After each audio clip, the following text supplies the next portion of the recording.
Welcome to my channel. Shilpa ಅಡುಗೆ ಚಾನಲ್ಗೆ ಆತ್ಮೀಯವಾದ ಸ್ವಾಗತ. ಇವತ್ತಿನ ವಿಡಿಯೋದಲ್ಲಿ ಮಂಗಳೂರು ಬಜ್ಜಿ ಹೇಗೆ ಮಾಡೋದು ಅಂತ ನಾನು ತಿಳಿಸ್ಕೊಡ್ತಾ ಇದ್ದೀನಿ. ಈ ಮಂಗಳೂರು ಬಜ್ಜಿ ತುಂಬಾ ಟೇಸ್ಟಿಯಾಗಿ ಇರುತ್ತೆ. ಕಾಯಿ ಚಟ್ನಿ ಜೊತೆ ಅಂತೂ ತುಂಬಾ ಟೇಸ್ಟಿ. ಸಂಜೆ ಟೈಮಲ್ಲಿ ಕಾಫಿ ಟೈಮಲ್ಲಿ ಇದನ್ನು ಸ್ನ್ಯಾಕ್ಸ್ ಆಗಿ ತಗೋಬಹುದು. ಮಕ್ಕಳು ಸಹ ತುಂಬಾ ಇಷ್ಟಪಟ್ಟು ತಿಂತಾರೆ. ಮತ್ತು ಬೆಳಗ್ಗೆ ತಿಂಡಿ ಜೊತೆಗೂ ಸಮೇತ ಇದನ್ನು ನಾವು ಮಾಡಬಹುದು. ಯಾರಾದರೂ ಗೆಸ್ಟ್ ಬಂದಾಗೂ ಸಹ ನಾವು ಇದನ್ನು ಮಾಡಿಕೊಡ್ಬೋದು. ಬನ್ನಿ ಹಾಗಾದರೆ ಮಂಗಳೂರು ಬಜ್ಜಿನ ಯಾವ ರೀತಿ ಮಾಡೋದು ಅಂಥೇಳಿ ಈ ವಿಡಿಯೋದಲ್ಲಿ ನೋಡ್ಕೊಂಬರೋಣ. ಎಲ್ಲೂ ಸಹ ಸ್ಕಿಪ್ ಮಾಡದೆ ಕೊನೆವರೆಗೂ ನೋಡಿ. ಹೇಗಿತ್ತು ಅಂತೇಳ್ಬಿಟ್ಟು ಕಾಮೆಂಟ್ ಬಾಕ್ಸಲ್ಲಿ ಕಾಮೆಂಟ್ ಹಾಕಿ, ಹಾಗೆ ಲೈಕ್ ಮಾಡೋದನ್ನು ಮಾತ್ರ ಮರಿಬೇಡಿ. ನಮ್ಮ ಚಾನಲ್ನ ಸಪೋರ್ಟ್ ಮಾಡಿ. ಬನ್ನಿ ನೋಡೋಣ. ಬನ್ನಿ ಹಾಗಾದರೆ ಮಂಗಳೂರು ವಡೆ ಮಾಡೋದು ಹೇಗೆ ಅಂತ ನೋಡ್ಕೊಂಬರೋಣ. ಮಂಗಳೂರು ವಡೆ ಅಥವಾ ಮಂಗಳೂರು ಬಜ್ಜಿ ಮಾಡಲು ನಾನಿಲ್ಲಿ 1/4 kg ಮೈದಾ ಹಿಟ್ಟನ್ನು ತಗೊಂಡಿದ್ದೀನಿ. ಅದೇ ರೀತಿಯಾಗಿ 1/4 kg ಮೈದಾ ಹಿಟ್ಟಿಗೆ 1/4 ಲೀಟ್ರ್ ಆಗುವಷ್ಟು ಮೊಸರನ್ನ ತಗೊಂಡಿದ್ದೀನಿ. ಫಸ್ಟು ಮೊಸರಲ್ಲೇ ಅದನ್ನು ಚೆನ್ನಾಗಿ ಹಿಟ್ಟು ಮತ್ತು ಮೊಸರು ಕಲಿಸ್ಬೇಕು. ಕಲಸಿದ ನಂತರ ರುಚಿಗೆ ತಕ್ಕಷ್ಟು ಉಪ್ಪು ಮತ್ತು ಚಿಟಿಕೆ ಅಡುಗೆ ಸೋಡಾ ಹಾಕಿ ಚೆನ್ನಾಗಿ ಕಲಿಸ್ಬೇಕು. ಮತ್ತು ಅದರ ಹದ ನೋಡಿ ಸ್ವಲ್ಪ ನೀರನ್ನ ಮಾತ್ರ ಹಾಕಬೇಕಾಗುತ್ತೆ. ಜಾಸ್ತಿ ನೀರನ್ನು ಇದಕ್ಕೆ ಬಳಸಬಾರ್ದು. ಹದ ನೋಡಿಕೊಂಡು ನೀರನ್ನು ನಾವು ಮಿಕ್ಸ್ ಮಾಡ್ಕೋಬೇಕು. ಇಲ್ಲಿ ಖಾರಕ್ಕೆ ನಾನಿಲ್ಲಿ ಹಸಿಮೆಣಸಿನ್ಕಾಯಿನ ಯೂಸ್ ಮಾಡ್ತಿದ್ದೀನಿ.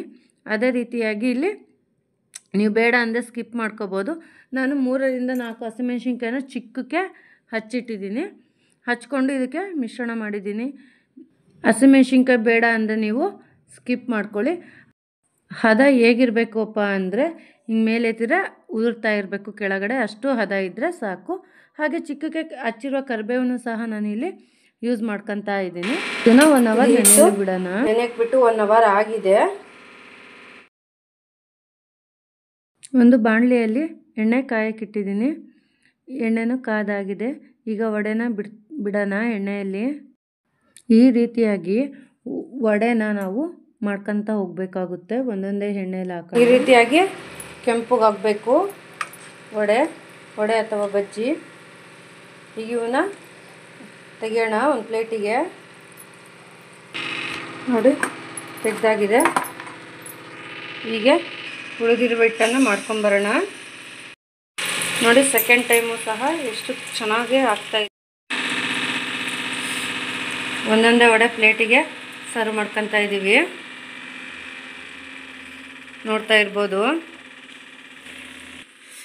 ನೋಡಿ ಮಂಗಳೂರು ವಡೆ ಅಥವಾ ಮಂಗಳೂರು ಬಜ್ಜಿ ಎಷ್ಟು ಚೆನ್ನಾಗಿ ರೆಡಿಯಾಗಿದ್ದಾವೆ. ಈಗ ಸವಿಯಲು ಸಿದ್ಧ ಆಗಿದೆ. ಇದಕ್ಕೆ ಕಡಲೆಕಾಯಿ ಚಟ್ನಿ ಆಗಲಿ ಇಲ್ಲ ಕಾಯಿ ಚಟ್ನಿ ಆಗಲಿ ಇರಬೇಕು. ತುಂಬಾ ಟೇಸ್ಟಿಯಾಗಿರುತ್ತೆ. ನೋಡಿ ಎಷ್ಟು ಸ್ಮೂತಾಗಿವೆ ನೋಡಿ. ನೀವು ಒಮ್ಮೆ ಈ ರೀತಿಯಾಗಿ ಟ್ರೈ ಮಾಡಿ. ಹೇಗಿತ್ತು ಅಂತ ಹೇಳಿ ಕಾಮೆಂಟ್ ಬಾಕ್ಸಲ್ಲಿ ಕಾಮೆಂಟ್ ಮಾಡಿ. ಹಾಗೆ ಲೈಕ್ ಮಾಡೋದನ್ನು ಮರಿಬೇಡಿ. ನಮ್ಮ ಚಾನಲ್ನ ಸಬ್ಸ್ಕ್ರೈಬ್ ಮಾಡ್ದಲೇ ಹಾಗೆ ನೋಡ್ತಾ ಇದ್ದರೆ ದಯವಿಟ್ಟು ಸಬ್ಸ್ಕ್ರೈಬ್ ಮಾಡಿ ನಮಗೆ ಸಪೋರ್ಟ್ ಮಾಡಿ ಫ್ರೆಂಡ್ಸ್. ವಿಡಿಯೋ ನೋಡಿದ್ದಕ್ಕಾಗಿ ಧನ್ಯವಾದಗಳು. Thank you for watching to all.